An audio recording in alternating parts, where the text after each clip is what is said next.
Buen día, educandos del grado décimo. El día de hoy vamos a ver la temática del teatro del siglo de oro.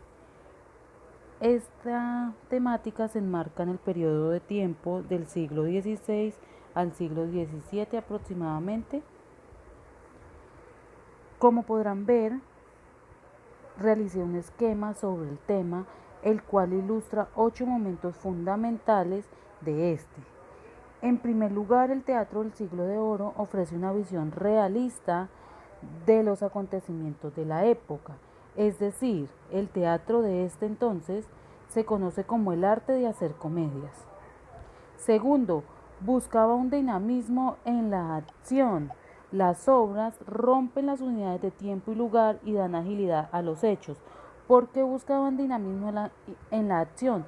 Porque pretendían involucrar, ¿sí?, los sucesos en un orden secuencial o cronológico, dando agilidad o apertura o tensión u acción a lo que estaba aconteciendo allí. Entonces era una forma de mantener captada la atención del público. Tercero, hay una mezcla de elementos trágicos y cómicos. ¿Por qué trágicos, muchachos? Porque a través de acciones abruptas, de pronto de lucha, de discordia, de riña, ¿sí?, que como que generan tensión y tragedia dentro de la escena o el ambiente que se está representando. Y cómicos porque buscaban entretener, divertir, ¿sí?, persuadir al público de esta época. Cuarto, las obras estaban divididas en 3 jornadas o actos fundamentales de aspecto: exposición, enredo y desenlace. La exposición hace alusión a cómo se presenta la obra teatral, ¿sí?, cuáles son los elementos que están puestos en escena, el vestuario, la ambientación, el discurso de inicio que da apertura a la obra.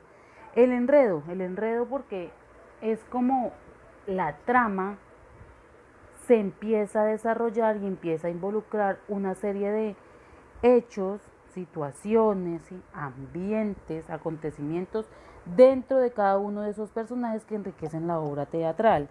Y desenlace, pues como su nombre lo dice, cómo concluye la obra, no con la trágica muerte del personaje, no con el envenenamiento de la dama, del caballero de la época. En quinto lugar, los personajes representan al tipo gracioso o figura de donaire. Aparece por lo general una sirvienta confidente.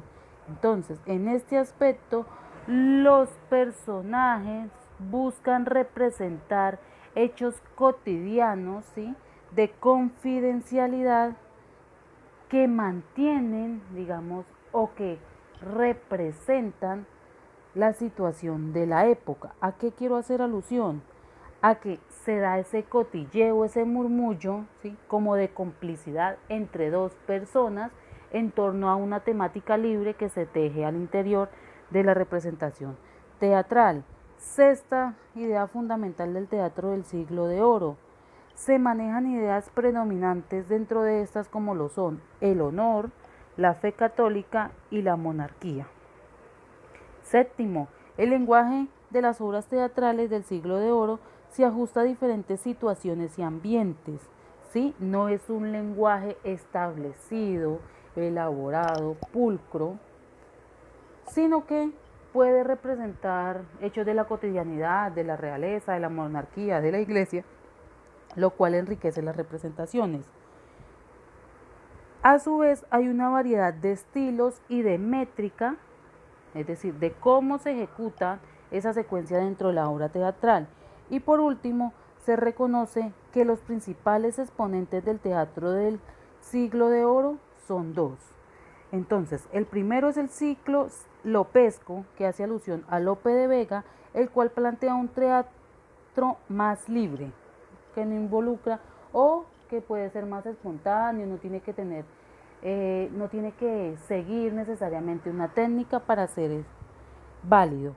Y en segundo lugar, el ciclo calderoniano, que es el cual hace alusión a Calderón de la Barca, en el cual él sí establece que debe ser un estilo más cerrado y se debe dar mayor preocupación por la ordenación de las técnicas y de los materiales dramáticos, es decir, que todo debe responder a una secuencia u a un orden cronológico, en comparación con Lope de Vega, que dice que se puede dar un poco la improvisación en escena.